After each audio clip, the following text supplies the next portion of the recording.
Você teve um dia abençoado? Amém? Seu dia foi bom?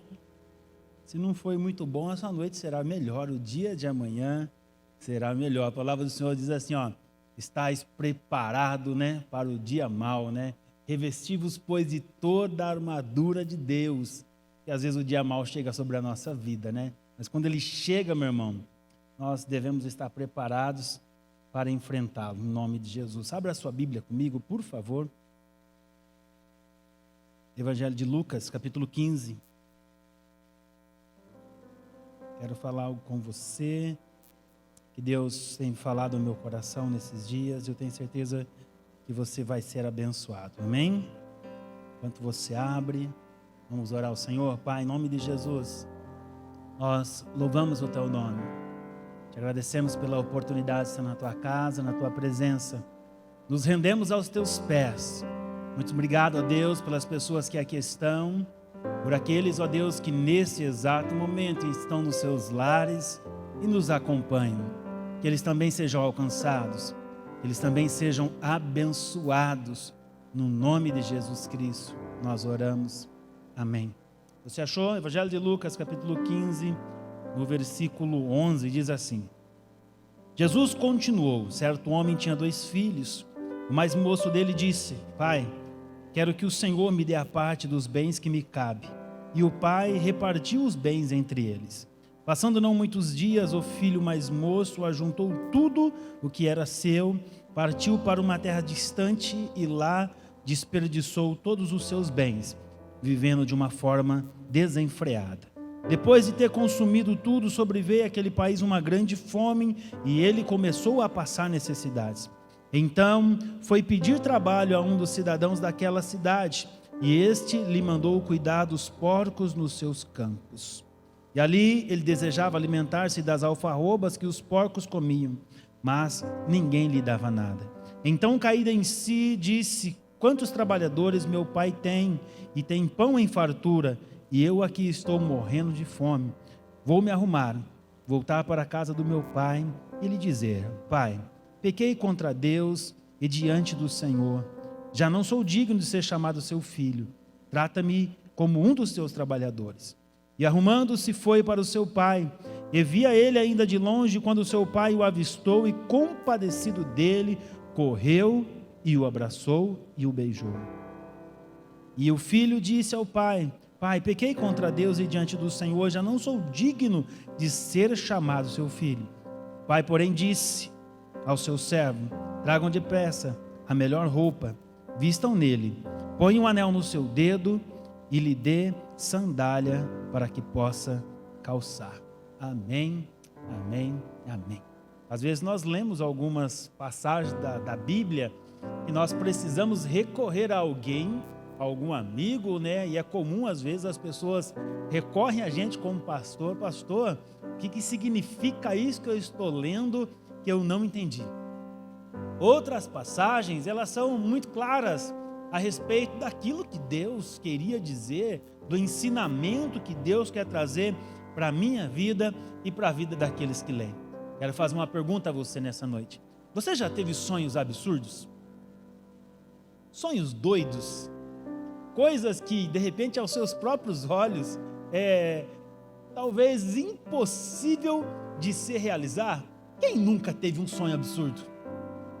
Principalmente na nossa juventude, quando a nossa capacidade intelectual, nossa capacidade de razão ainda não está plenamente formada, nosso campo psicológico ainda não está bem estabelecido e nós achamos que podemos fazer tudo, não é assim?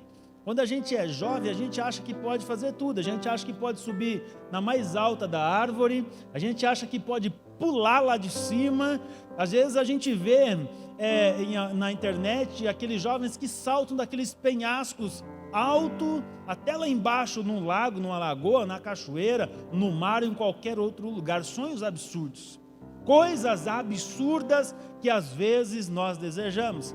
Os anos vêm, os anos vão, chegam no tempo da maturidade, nós olhamos para trás e falamos: não acredito que eu fazia isso.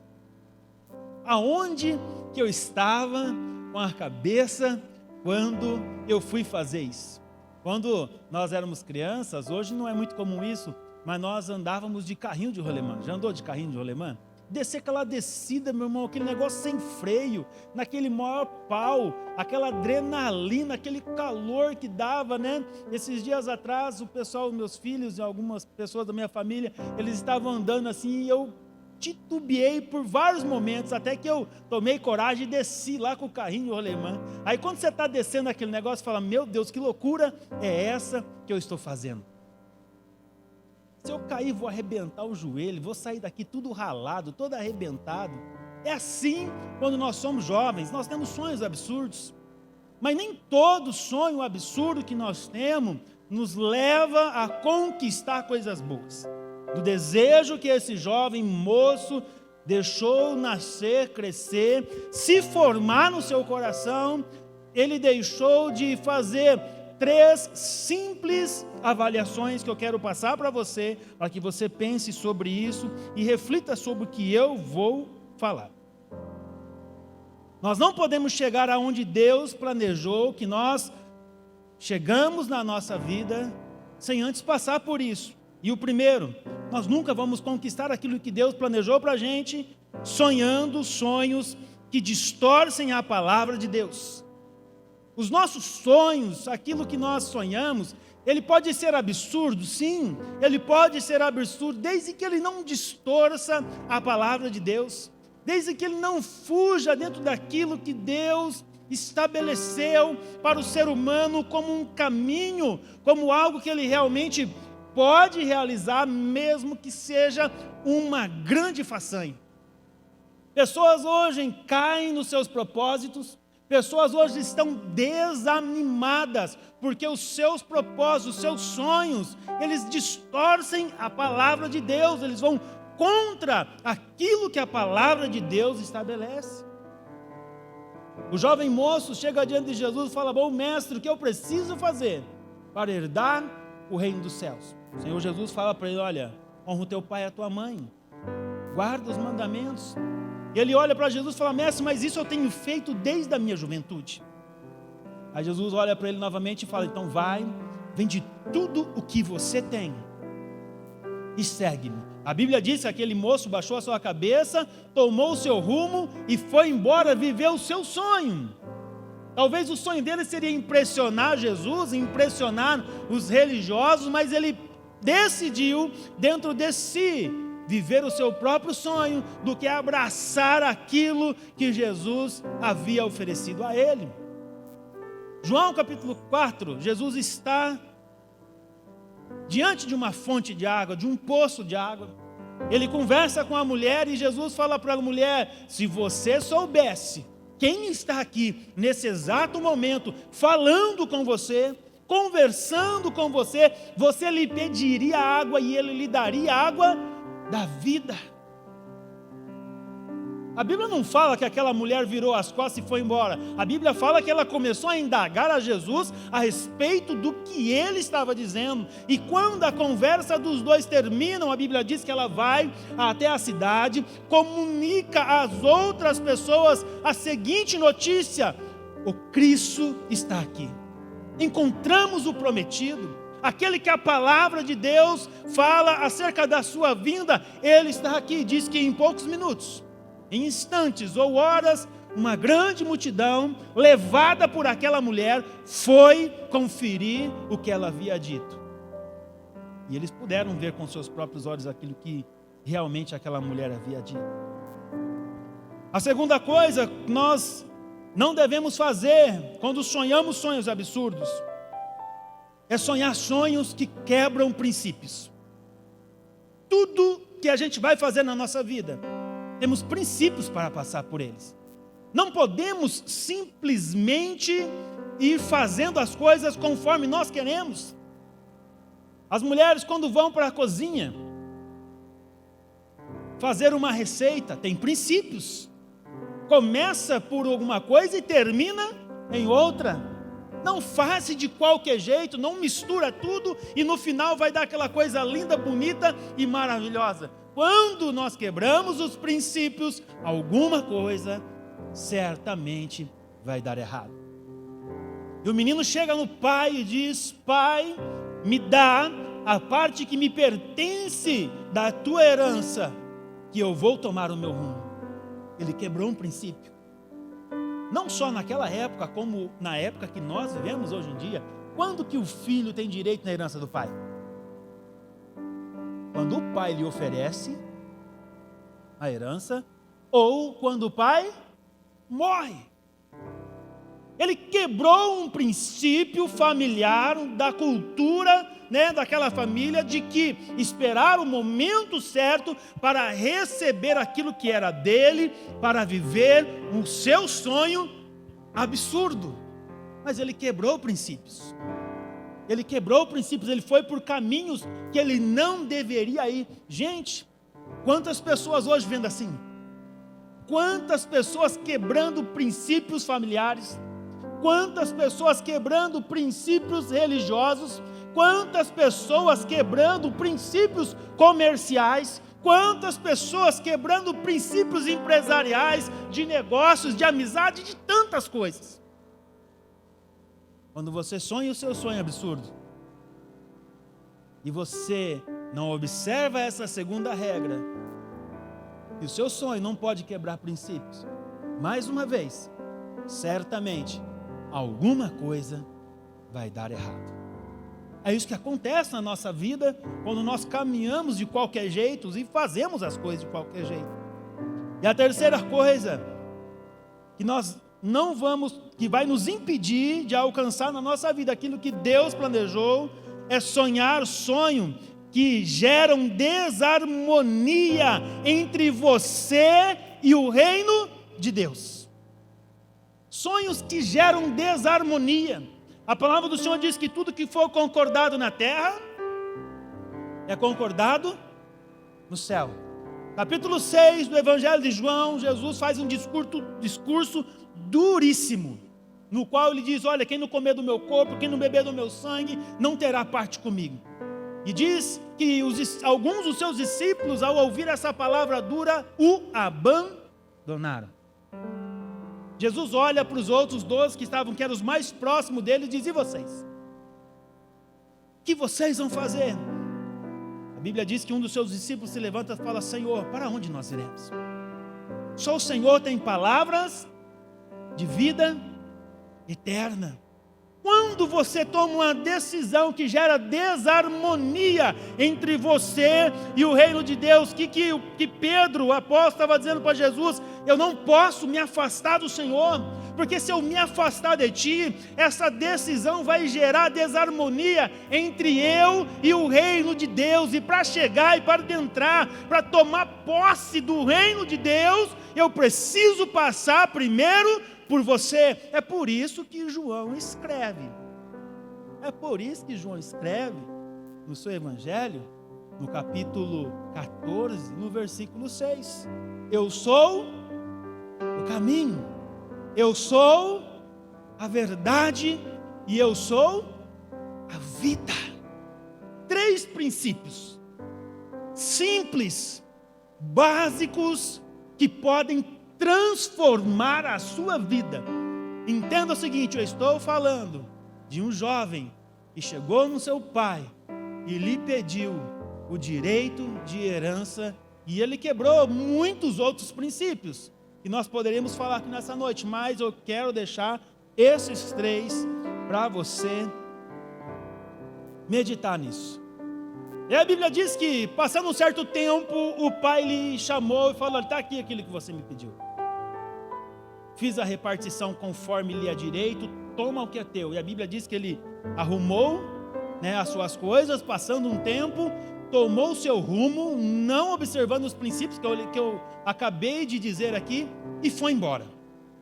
Passando um certo tempo, ele detonou, ele gastou, ele destruiu tudo aquilo que o pai havia confiado na mão dele. Depois que ele gastou tudo, ele continuou a sua vida, a sua convivência, e veio uma grande fome na região onde ele estava habitando. E ele precisava fazer alguma coisa, ele foi trabalhar. Trabalhando duro, não conseguindo recuperar o dinheiro perdido, passando fome. não tendo o que comer ao ponto dele desejar comer lavagem, comida dos porcos. Ele desejou comer a comida dos porcos e até isso lhe foi negado. É interessante que a Bíblia diz assim que ele desejava comer as alfarrobas, a comida dos porcos, mas ninguém lhe dava nada. E ele continuou nessa vida, não sabemos por quanto tempo, dias, meses ou anos, nós não sabemos. A Bíblia nessa parábola não relata e não faz menção sobre isso. Mas é interessante que num certo momento a Bíblia diz que ele caiu em si. Ele caiu em si. Talvez você, quando já leu essa passagem outras vezes, em outros momentos, imaginava assim: ele voltou para o pai porque o dinheiro acabou. Você já não pensou isso? O dinheiro acabou, as coisas estão difíceis, então o que eu tenho que fazer? Voltar para onde tem comida, Voltar para onde eu irei ser bem tratado. Não, não é isso. Depois que o dinheiro acabou, ele foi fazer outras coisas. O recurso de cuidar dos porcos foi o último recurso que ele tinha. É aquele tipo de pessoa que quando ele chega no fundo do poço, ele chega lá no fundo e com uma pá na mão, cavando para ver se ele consegue ainda assim ir mais fundo. Não imagine você que quando acabou o dinheiro, ele começou, já foi direto tratar dos porcos. Não, ele começou a sua caminhada na profundidade da distância de Deus. E o último estágio foi cuidar dos porcos, tratar dos porcos. Mas é interessante que a Bíblia é linda, ela é maravilhosa, ela é sobrenatural, é algo impressionante na nossa vida. Um momento da vida dele, ele caiu em si. Você já caiu em si na sua vida em algum momento? Você já caiu em si? Se você pudesse fazer uma breve reflexão da sua vida, você que está aqui no templo, você que me ouve em casa, de imaginar quanta besteira a gente já fez, achando que estava fazendo certo. E quando tudo vem à tona, quando tudo acontece, aí você tem noção do tamanho do estrago e da besteira. A gente usa aquela expressão: onde eu estava com a cabeça? Aonde eu estava com a cabeça quando tomei essa decisão? Aonde que eu estava com a cabeça quando eu decidi ir até aquele local? Aonde eu estava com a cabeça quando eu resolvi falar isso para essa pessoa? Aonde eu estava com a cabeça quando eu fui lá e fiz isso? Cair em si é você ter exposto diante dos teus olhos aquilo que você realmente é e aquilo que você realmente fez. Talvez nessa noite o que você precisa fazer é cair em si e entender quem você realmente é e o que você realmente está fazendo. Aquele jovem só deixou para cair em si quando praticamente tudo estava perdido. Quando ele chegou no último estágio. Ou será que não acontece só comigo, Não acontece com você? Quando a gente faz alguma coisa que não deveria ter feito, ou fala alguma coisa que não deveria ter falado, e de repente vem alguém perto de você, você desvia a atenção, você fala: tomara que nem fale sobre aquele assunto, vamos deixar quietinho, abafadinho esse negócio, para ninguém saber, para ninguém comentar sobre esse assunto. Às vezes nós agimos assim, mas enquanto você não cair em si, a sua vida não volta dentro do propósito de Deus. E assim como eu disse para você no início dessa ministração, aquele jovem, ele não prestou atenção em 3 princípios importantes. Eu quero falar sobre 3 atitudes que transformaram a vida dele quando ele caiu em si. E eu quero que você acompanhe isso comigo. A primeira decisão importante que ele tomou está no versículo 18. você pode acompanhar na sua Bíblia, que diz assim: vou me arrumar. Vou me arrumar. Não sei se alguém aqui já trabalhou na lavoura, já trabalhou na roça, ou se alguém aqui trabalha na construção civil, e gera um pouco de sujeira, não gera? Já trabalhou debaixo de chuva, num campo cheio de lamas, né? Ou num campo empoeirado, ou numa mina de alguma coisa? A primeira coisa que ele olhou foi para si, e ele lembrou quem ele era antes de sair da casa do pai, e olhou para si, e ele falou: não posso voltar para casa desse jeito. Ah, pastor, o que você está querendo dizer? Eu acho que você já passou por isso. Quando você coloca uma roupa mais ou menos, a pessoa te pergunta assim: onde você vai? O que você vai fazer? Você vai no médico? Não é assim? Você colocou uma roupinha mais ou menos, a mulher já olha para você: onde você vai? O que você vai fazer? Essa roupa aí para ir na padaria? Essa roupa para ir no supermercado, tem alguma coisa errada? Você vai olhar para... é a caixa do supermercado que está lá? Ou é o caixa? Quando a gente se arruma para alguma coisa, automaticamente as pessoas olham para a gente e falam: ele vai a um lugar importante, ou ele vai fazer alguma coisa importante. Gente, a gente não pode retornar para o lugar da onde a gente saiu da mesma forma que a gente se encontra. Você tem que dar um trato no esqueleto, você tem que dar uma arrumada. Aí você vai falar assim: pastor, beleza, então eu já dei uma arrumada, então está tudo bem. Não, não está tudo bem ainda não. Por fora, quando aquele menino saiu de lá, eu creio que ele deu um talento no corpo, deu uma arrumada. O dono dos porcos falou: você vai fazer o quê? Com essa roupa você não vai tratar dos porcos. É impossível que você vai descer até o chiqueiro, ou seja lá o nome que eles usavam naquela época, para cuidar da minha manada de porcos. Aí ele falou: não vou. Mas não vou mesmo, porque eu tomei uma decisão. Eu me arrumei e vou me consertar com meu pai. Olha só que coisa interessante. Davi, em 2 Samuel, você marca aí, depois você lê. No capítulo 12, o filho de Davi, que ele havia tido com Betseba, estava doente. Ele já nasceu e estava doente. Então Davi, ele começou a jejuar, ele começou a orar, ele deitava no chão, ele rolava e ficou um tempo ali enquanto a criança estava doente.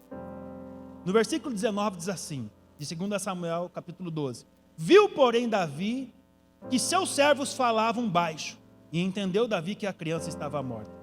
Pelo que disse Davi ao seu servo: está morta a criança? E eles disseram: está morta. Então Davi se levantou da terra e se lavou, e se ungiu, mudou de roupas, e entrou na casa do Senhor e adorou. Então foi à sua casa, pediu pão, e lhe puseram pão, e ele comeu. Quando a gente toma uma decisão, a decisão desse menino é a decisão que nós devemos tomar. Quando a gente toma essa decisão, a gente não pode sair de qualquer jeito, tem que se arrumar. E esse se arrumar não é simplesmente a sua veste externa, é aquilo que tem lá dentro de você, é a sua imagem exterior que vai começar a mostrar a atitude que você tem. Você viu pessoas que estão com depressão? A pessoa tem vontade de se arrumar? Não tem. Ela tem vontade de comer? Não tem. O que a pessoa depressiva, passando pelo processo depressivo, tem vontade de fazer? Ela quer dormir, dormir, dormir, dormir. É por isso que isso leva ao suicídio, porque ele acha que se ele dormir eternamente, os seus problemas estarão resolvidos. Aí não dorme direito, não corta o cabelo direito, não se arruma direito, não se veste direito. Mas a partir do momento que internamente ela toma uma decisão, automaticamente o exterior da pessoa começa a mudar. Ela se olha no espelho e fala, meu Deus, misericórdia, isso aqui não sou eu. Não era assim. E já começa a mudar tudo, não é? E já começa a mudar tudo, corta o cabelo, toma um banho, penteia, faz uma escova, joga um pano bonito ali no corpo, muda de atitude. E o menino fala isso, eu vou me arrumar. Atitude. Primeira decisão importante desse menino. A segunda decisão importante, ele diz assim, ainda no versículo 18. Vou me arrumar, é a primeira. A segunda, e voltar para o meu pai. Às vezes a gente não entende porque algumas coisas não caminham na nossa vida. Às vezes a gente não entende porque algumas áreas da nossa vida passam anos e elas continuam daquele mesmo jeito. Você progride em outras áreas, mas tem umas áreas que elas ficam travadas. Elas ficam presas. As coisas não se desenrolam. Sabe por quê? Porque você não foi na raiz. Porque você não foi aonde está a dor. Imagina você sentando diante da mesa de um médico, de um psicólogo, qualquer outro especialista da saúde. Aí você senta na frente dele e fica com aquela cara de tacho, olhando para ele sem falar nada. Aí ele vai olhar para você, e aí, tudo bem? O que você tem? E você não fala nada. Como ele vai identificar a sua dor? Como ele vai saber dos seus sentimentos? Como ele vai saber daquilo que te oprime, que te causa o sofrimento? Aí você fala, doutor, dói aqui. Aí ele vai lá com a mão, não é assim? E faz aquele, de propósito, né? Pá! Dá aquele apertão que você até geme, né? Não, só para ter certeza se estava doendo aí. Nessa segunda atitude desse menino, ele faz uma coisa muito importante. Ele rompe com a barreira do distanciamento que ele mesmo havia criado. Ele mesmo havia criado um distanciamento entre ele, o pai, o irmão e de toda a sua família. Meu irmão, olha só o que Apocalipse capítulo 2, versículo 5 diz. Lembra-te de onde você caiu. Arrependa-te e volte à prática das boas obras. Não adianta você consertar as coisas fora do lugar. Se você errou em lugar X, é no lugar X que você vai ter que voltar lá para consertar. Se você errou com o irmão, a oração do pastor não vai liberar perdão para você, porque não temos essa autoridade. Mas quando você volta lá, aonde você caiu, conserta aquilo que você fez, Deus começa a transformar a sua vida. Você está entendendo o que eu estou dizendo para você? A primeira posição, você se arrumou. Você se arrumou, você se preparou para visitar alguém, para enfrentar uma situação que talvez há anos você está aí se segurando para não enfrentar. A cura, meu irmão, só vai vir no momento que você sair de onde você está. Lembra-te aonde você caiu. Vai lá e conserta. O menino fala, eu vou voltar para o meu pai. Ele já tinha tentado de tudo. Ele não precisava nem morar com o pai mais. Ele não precisava nem ficar debaixo da autoridade do pai mais, se ele não quisesse. Mas ele precisava lá voltar lá para se consertar com o pai. Você lembra que eu falei nos 3 princípios, primeiro aqui que ele quebrou? E um deles foi se colocar quebrar princípios da família. Quebrar princípios espirituais, quebrar princípios familiares. E ele quebrou esse princípio com o seu pai. Se você quer retornar aonde Deus deseja que você esteja, você precisa restaurar os princípios que você quebrou. E só você pode fazer isso. Ninguém pode fazer isso por você. Essa dor esse peso, essa angústia só vai sair quando você voltar lá e restaurar aquilo que você mesmo havia quebrado. Terceira decisão desse menino está no versículo 21.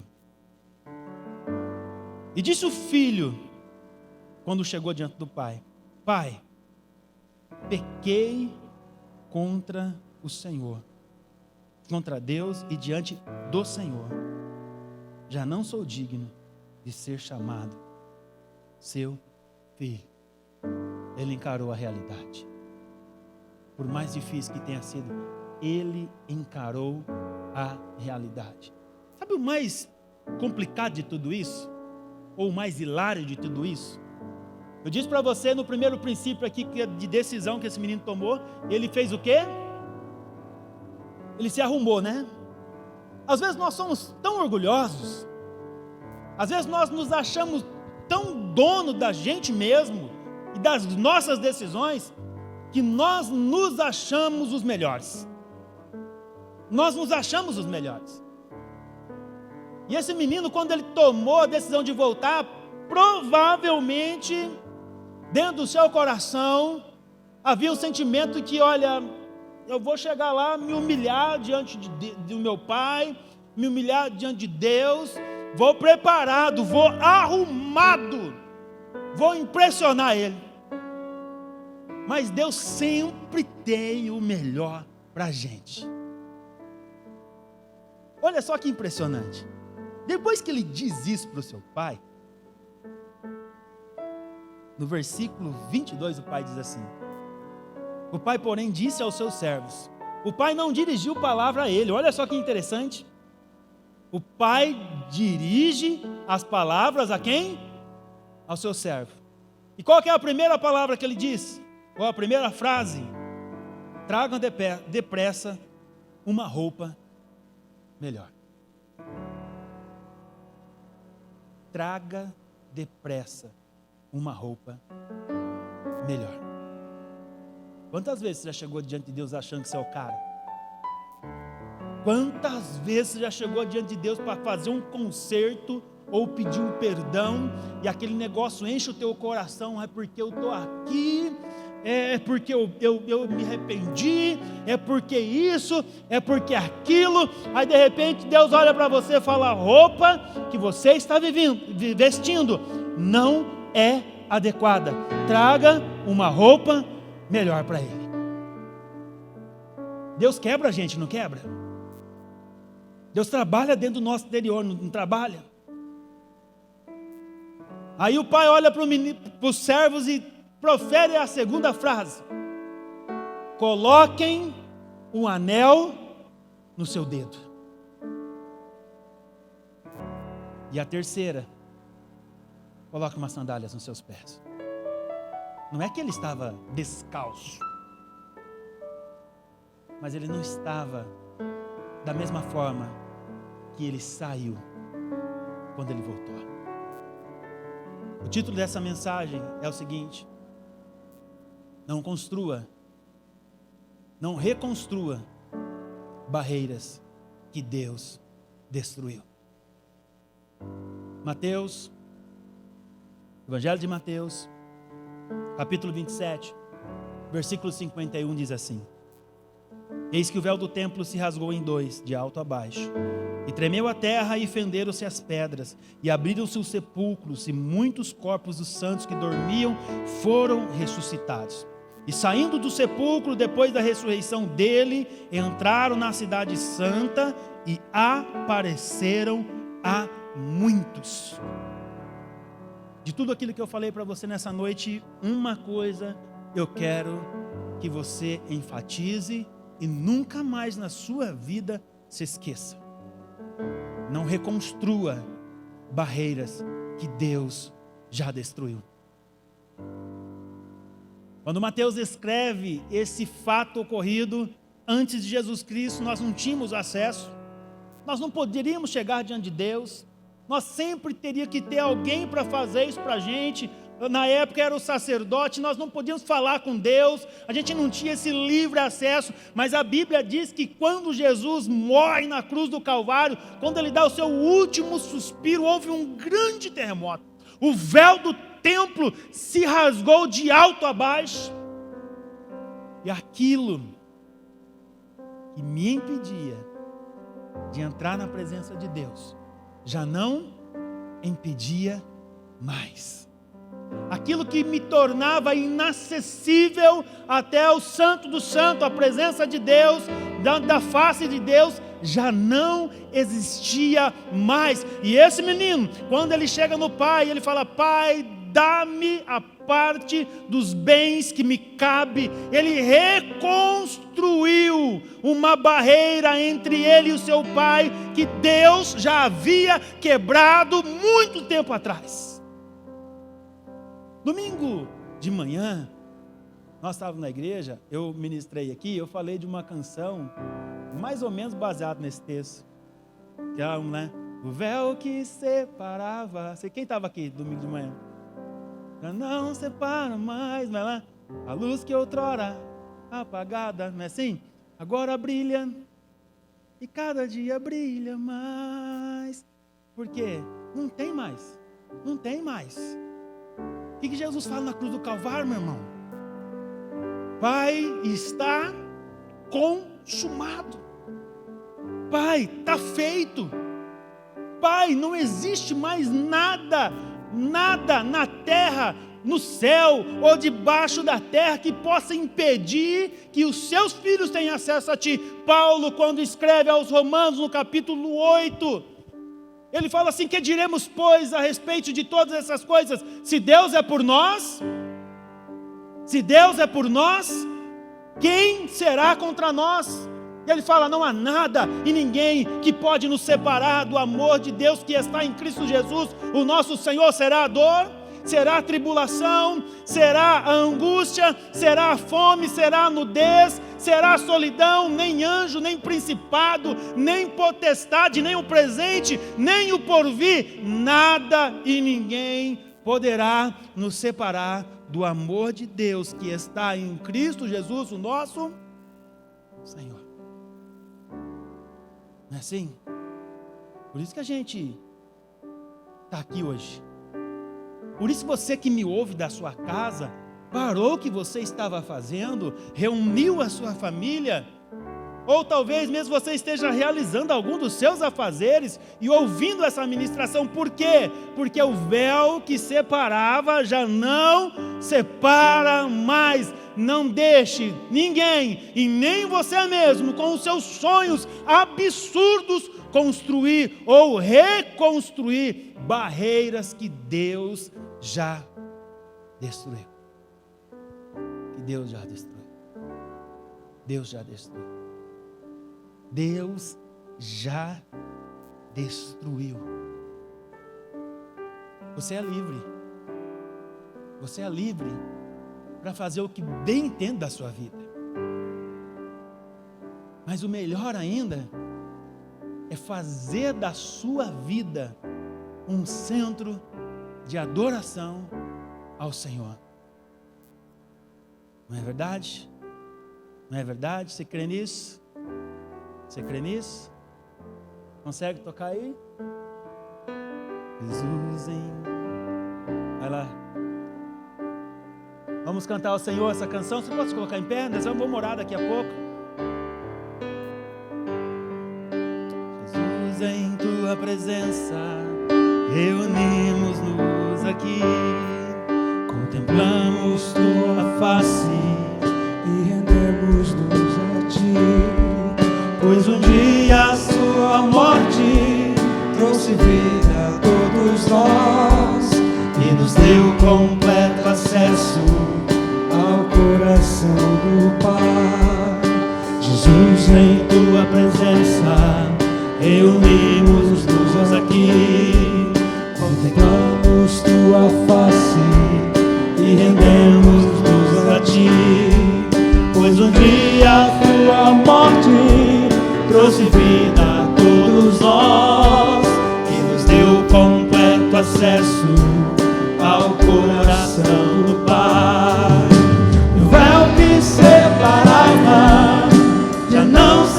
brilharam mais. A luz que outrora apagada, agora brilha e cada dia brilha mais. Só pra te adorar e fazer teu nome grande e te dar o louvor que é devido. Estamos nós só pra te adorar, só pra te adorar e fazer teu nome grande e te dar o louvor que é devido. Estamos nós aqui.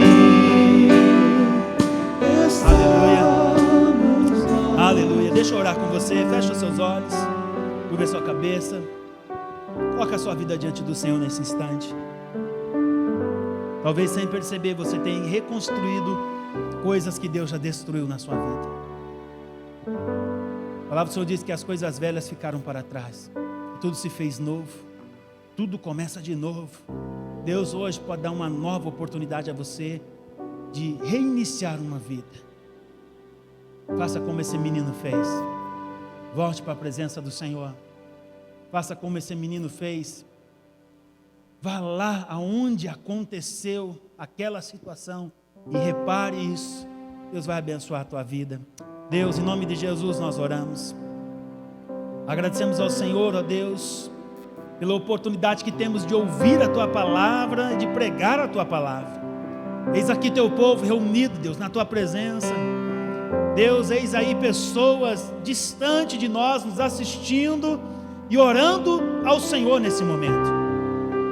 Deus, nós nessa noite pedimos que o teu Espírito Santo, com uma ação poderosa, com uma ação sobrenatural, possa nos fazer cair em nós, cair em si e entender, ó Pai amado, que do jeito que nós estamos vivendo, os nossos sonhos absurdos nos levarão para longe do Senhor. As nossas atitudes impensadas nos levarão direto de encontro com a destruição. Por isso nós nos arrependemos dos caminhos que temos andado, das decisões, ó Deus amados, inconsequentes que nós provavelmente em algum momento da nossa vida nós temos tomado. E nos rendemos diante da tua graça, pedimos o teu perdão. Deus, pessoas que estão presas espiritualmente, que não conseguem evoluir, que não conseguem crescer, que não conseguem servir ao Senhor, ó Pai amado, Deus, na sua totalidade, porque há assuntos mal resolvidos do passado. Capacite e fortaleça essas pessoas, ó Pai, para que elas se lembrem de onde elas caíram, para que elas voltem lá atrás e consertem aquilo, ó Deus, que ficou pelo meio, ficou mal consertado, que ficou, Deus amado, precisando de um conserto. Que o Senhor, ó Pai amado, prepare a situação, prepare o coração dessas pessoas, para que a partir de hoje a nossa posição seja uma posição diferente diante do Senhor. Deus, o mundo que nós temos vivido diante dessa pandemia, Deus, tantas coisas que ouvimos, tantas coisas que falamos, e às vezes falamos e ouvimos daquilo que não entendemos. Pai, em nome de Jesus, tem misericórdia do teu povo. Cobre com a tua graça, com as tuas mãos, consola aquele que precisa ser consolado, dá direção àquele que precisa, Pai, que está desorientado. Pai, em nome de Jesus, abençoa a vida de cada pessoa que ouve esta oração nessa noite. Em nome do Pai, do Filho e do Espírito Santo de Deus, essa é a minha oração ao Senhor nesta noite, em nome de Jesus. Amém, amém.